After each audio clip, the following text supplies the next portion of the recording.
naye mmwe Kamen will leave you in a desert with no water mukamanyi keko byange neshaka bitawali kimu tamanyi sajja omubeererawo n'omukolera buli kimu nakeera ku makya n'akulaga amazi kasawe tulaze mukazi waffe omupya oba mukyala waffe bannaye bwe mulaba nga mbaleetedde mulamu wammwe omulala mubyogera mpola essaawa zakusiibulukuke South Africa kansooke nsiibulukuke someddwa eno n'essenyiga nnemeddeko bannaye ku nsi kuno yekikikyo eddiini etugamba alhamdulillah kiruma of course kiruma but sometimes all ekintu kyotulina nga maybe Allah ina kyantasa oba Allah ina kyanteekera mu maaso oba ki like you know eddiini y'obusiraamu ate enaku zino engeri gye njirimu ennyo learning to accept things so it's alhamdulillah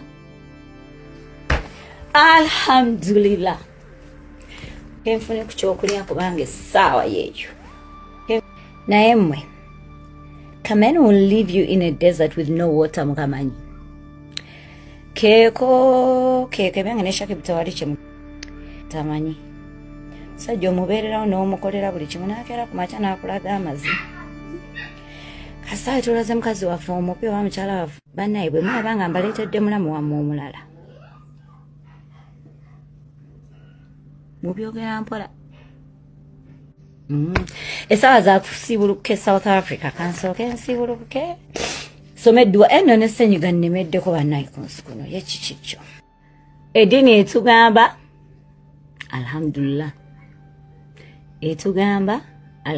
kiruma of course kiruma but sometimes all ekintu kyotulina nga maybe Allah ina kyantasa oba Allah ina kyanteekera mu maaso oba ki like you know eddiini y'obusiraamu ate enaku zino engeri gye njirimu ennyo learning to accept things so it's alhamdulillah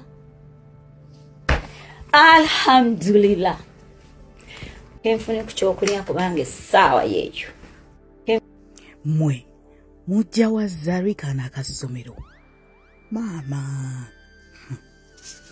mmwe mujja wa Zarika n'akasomero kasomero akabojja nozoba senior 6 mbu kalina emyaka 2 bakayita IV kana no kalimu supu mbu anange wamaawo kalaba omutijjo mungi mbweraba boyfriend baako babeera basajja bakulukulu ate balinamu ku ssente bakagulira zi iPhone ne bakatwala mu nviiri kacyakwatira ne video mbinaabiro ani abafuluma kacyakwatira ne video mbinaabiro bannaye bannange mukazi wattu Zari niwe yanyiize yadeega n'omukulu nti mbunno mu video nkadde video mpya n'enviiri ze kalina mu video zeezo zikasembayo okukola nga zikasemberayo ddala okukola baddiya lwero munnange muzukuke fire on the mountain ate bannange mukisiibo Haji Shakibu ate tatulaze haki bannange navugira bedduka nekino ekintu twakiraba dda lwakusirika munnange Haji Shakibu munnange waliwo bano bamanyi bano ba online in-laws bano abataagaliza waliwo online in-law eyakutte Shakibu ng'ali wansi wakati nekibebi ng'omukwano gubatta nga bali bwe bati nga beekwatirira beesuubiza munnange Uncle Shakibu nga tamayembu. That's why we are recording.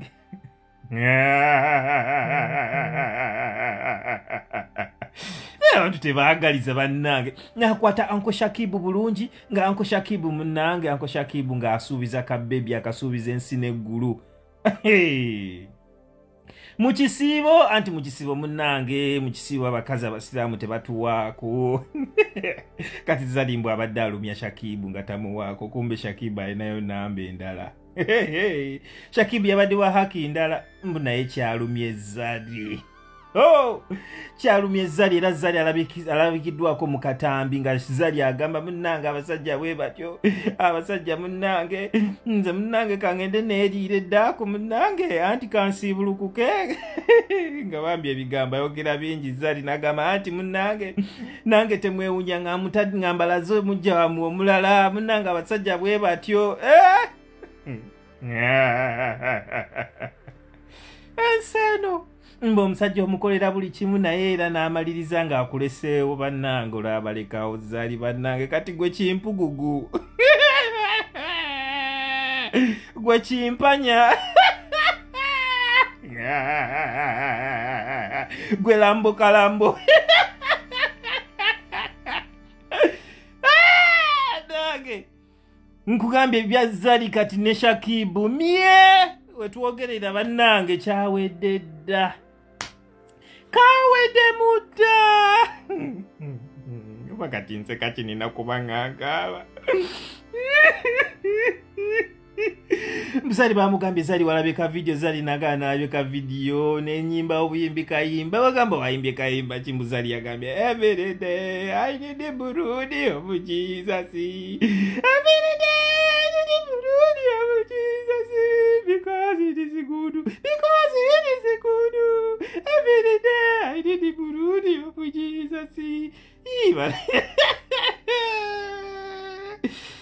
annangenseno wefunire musajja wo sirike aba amanya Josephat Sebya president w'olugambo ku ddyo bamita Suna Ben wana nonde ebinyanyanya sta pannange ono yoyo yennyini gwe mumanyi Mary Nambwayo Haji Kamoga naye waali ku bbali waliwo Haji Ketti nga bwe mumanyi ebintu bino biwedde era okakasa nti biwedde emboozi ntitugenda giraba ku lugambo enkya ne bugataliko nfune walala naye Suna soko yogereko abantu bano Suna Ben mukwano gyange mbebaza olunaku lwayafaayo nnyo okubeera nti nno tutudde wamu ffenna ekibadde tekisandikasandika bibadde bigambo byamaanyi mafumu nga mangi nnyo nga buli omu ali wuwe yasirikidde Haji ng'ali ayimirira mu nsonda eyi n'asirika n'alaba bulabi n'enyimirira eyi nange n'entondowalira eyo n'oli naye nadde buli omu nga jakoolera Mukama biwedde bityo wabula mu bufunze twebaza Haji Kamaketi azze n'ayimirirawo ng'empagi n'atusuka nga magineti ffenna ne twegatta ensonga lwaki tuli wano olunaku olwaleero soka zino ziwedde bulungi nnyo Haji Kamoga ensonga zitawuluza bulungi kiwedde kityakusaidiyo akutte ekyapa kya Suna Ben n'akimuwa nga kiri mu mannya ge ne bw'okomaawo ekinaba n'abiraba enkya Nambwayo banna gwe ki essanyu ndaba likuli bubi ki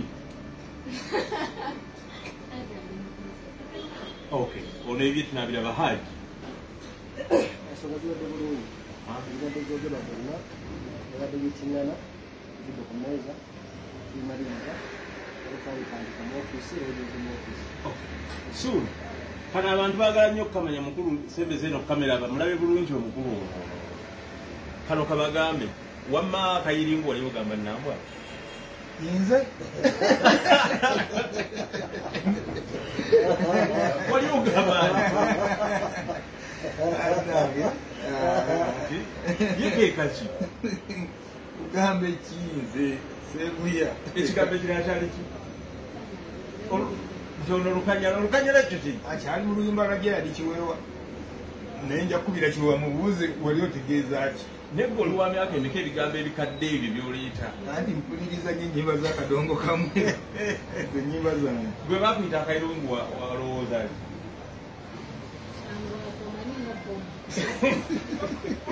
nga bomu kyalinga bomu era nga bwe weebuuza ensonga y'omwana yo eri etya maama yagaba omwana wa taata mwana wo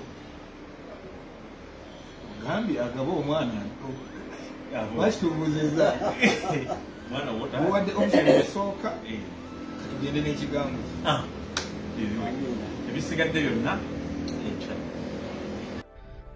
wano mu Uganda abantu 10 boyitako abantu 3 babeera bava kubba abantu 3 baba bava kubba abantu 3 babeera bagenda kubba. Abantu basatu baba bagenda kubba. Abantu basatu baba tebamanyi kiri ku nsi. Tamanyi gyava, tamanyi gyalaga, tamanyi kiddako. Kati omuntu omu yaba ali ku point ng'ayina agenda kukola bintu by'amakulu abya magezi. Nga talina muntu gwagenda lumya yadde okkaabye. Wano mu Uganda ekizibu kyaffe si gavumenti. Ekizibu kyaffe si bwavu. Ekizibu kyaffe si butasoma. Ekizibu kyaffe si kwa Afrika. Ekizibu kyaffe bantu bannaffe. Buli akutunuulidde ayagala kubba. Buli akubira simu ayagala kubba. Buli yenna gw'onyumya naye golooza muli ku pulaani ndala kumba ayagala kubba. Omukazi gw'okwana akulaba oli potential mubbibwa ayagala kubba. Omwana gw'ozaala ayagala kubba. Wano mu Uganda obubbi ye number 1 source of funds ku buli gw'olaba ali obulungi. Obubbi bwabafuukira obubbi.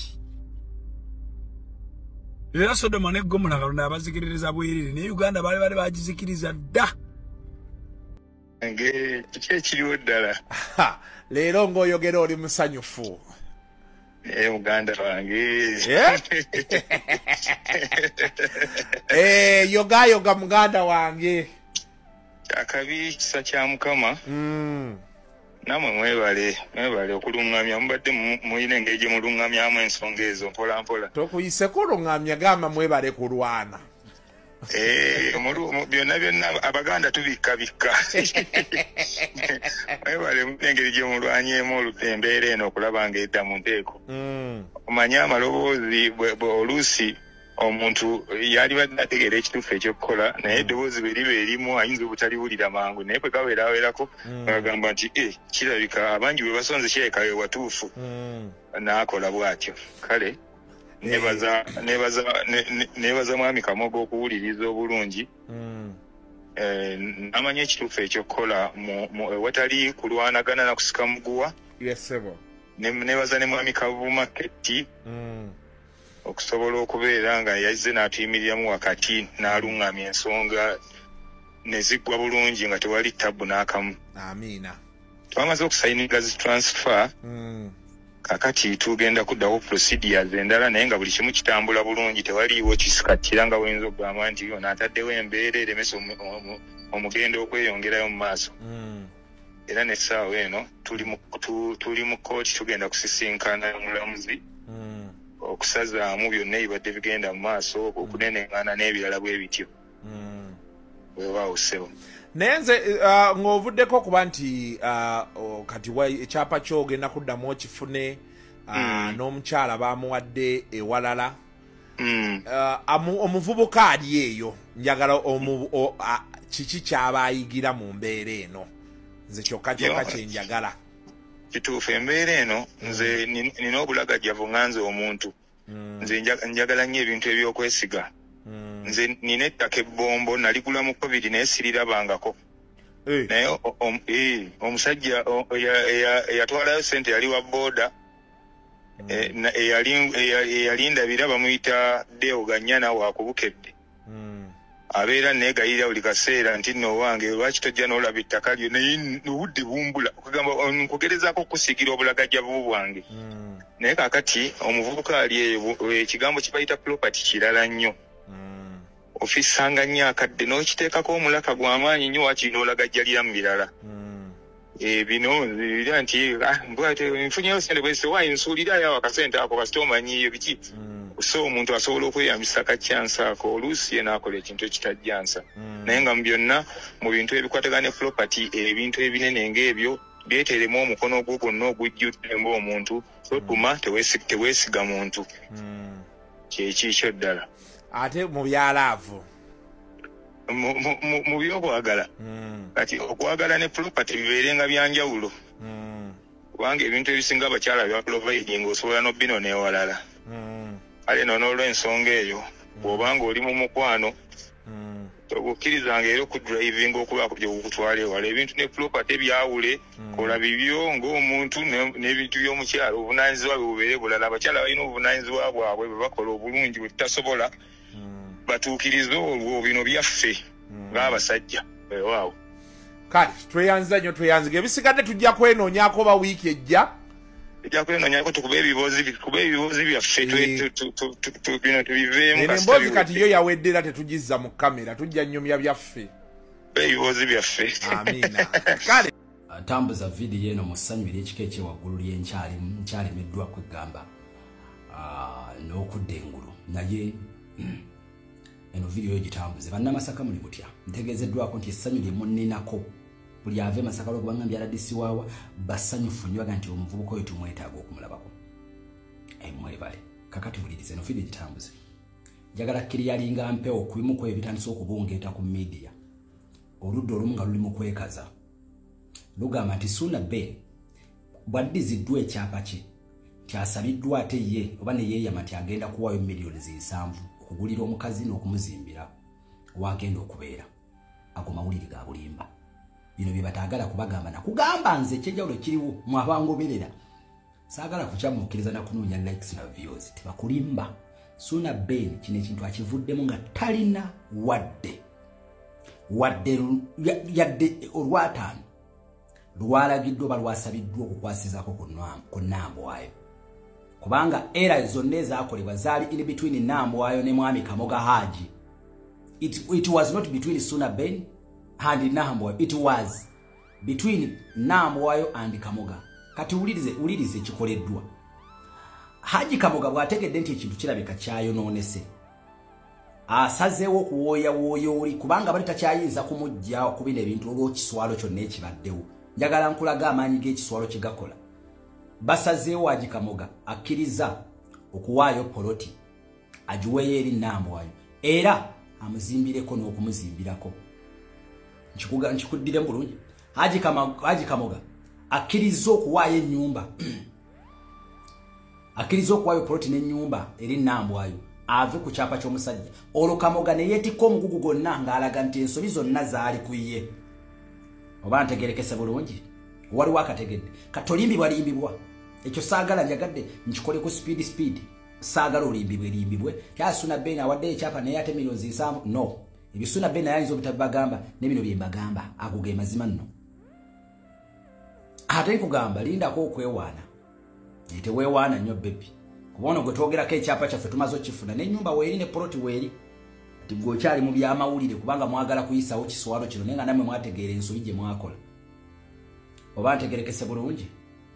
So soon tugenda bategekawo kye tuyita Kyapa mu Ngalo festival. Kyapa mu Ngalo mu Kinyanyanyanya festival ennaku zomwe zigenda kuba zibagambibwa bannamasaka mwenna abaagala okutulabako abaagala okundabako ntegeezeddwako muli bangi mwebale nnyo mwebalire ddala mwebale kakasa nti meya sibeera ku ludda ne lutawangula ekyo kyekyenjawulo kyennina mwebale kwagala equity for men kino kibeere ekyokuyiga eri abakyala mwenna abateekateeka okukozesa omukisa gwa public ogw'amawulire ne media mukakkanya abasajja mubabbeko ebintu byabwe beera ng'okimanyi nti wojjira mu mawulire eri abasajja bogenda okusangayo bammeeya tetukyaditaminingira ku maziga ge mukaabira tutegedde nti muli babbi. Kano akabonero kalagira ddala ekikoleddwa nti Suna Ben abadde mutuufu ebbanga lyonna wabula ne kano wuliriza mukampeere mwami Haji Kamoga n'abalala olunaku lw'okkiriza nti olina siriimu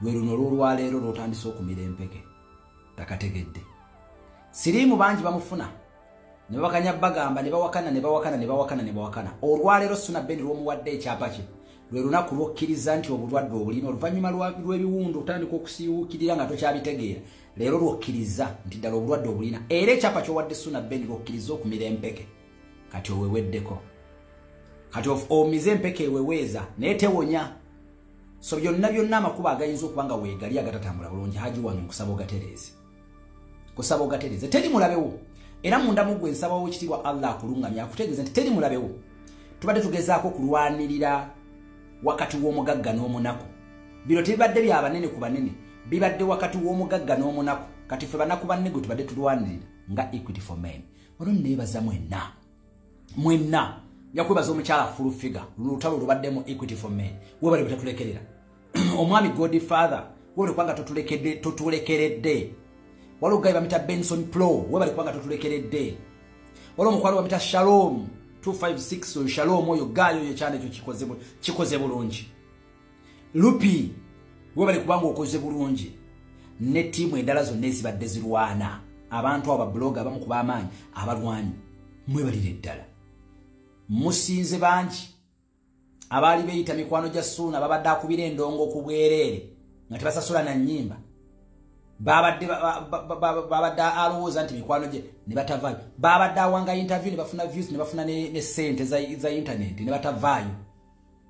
Musinze mukoze omulimu munene mwebale nnyo mwebalire eddala okulekanga waliwo kyoyagala kyobuzeebuze mu nkomawo kati ate DNA ndowooza kati oba tugere tuzinone. I think ekyapa ke tukimaze okifuna ndowooza ne DNA ne bwetazinona oba tusooke kubanja lubuto ayina tusobola okumamu wano omuliro. Abalungi abatuuliriza era abatulaba olunaku olwaleero tukyaddeko ewa Sheikh Ashraf Dembe. Sebo sanyusa okubalaba amannya agange Seeka Ashraf Dembe akola ku bizibu by'enjawulo. Omuntu singa aba alina ebirwadde musomereddwa tumuwa amazzi ga lukuya nga bw'obadde ogalaba tugenda abantu ku kyoto ne twokya emizimu emibi egibabaamu n'okulomba edduwa. Abantu singa abeera ng'ali wano atuuse sobola okumulombera edduwa ne waba atatuuse nga mpadde amannya ge naye ng'ali wala naneetaase. Enamba yange yeno eri 0701763711. Namwe banyinaffe abali ebweru oyagala okuba nti oyagala okulombera ku dduwa ng'olina ebizibu visa zibuze amaka gakolongotana sente zikola zimpita mu ngalo ojja kumpeereza ekifaananyi kyo n'amanyago ebyo byokka bijja kummala nja kukulombera edduwa ojja kutereera. Olunaku olusembayo mu mwezi mba n'edduwa eyawamu ffenna n'abalwadde bange abakadde n'abapya. Salaamu alaikum warahmatullahi wabarakatuh.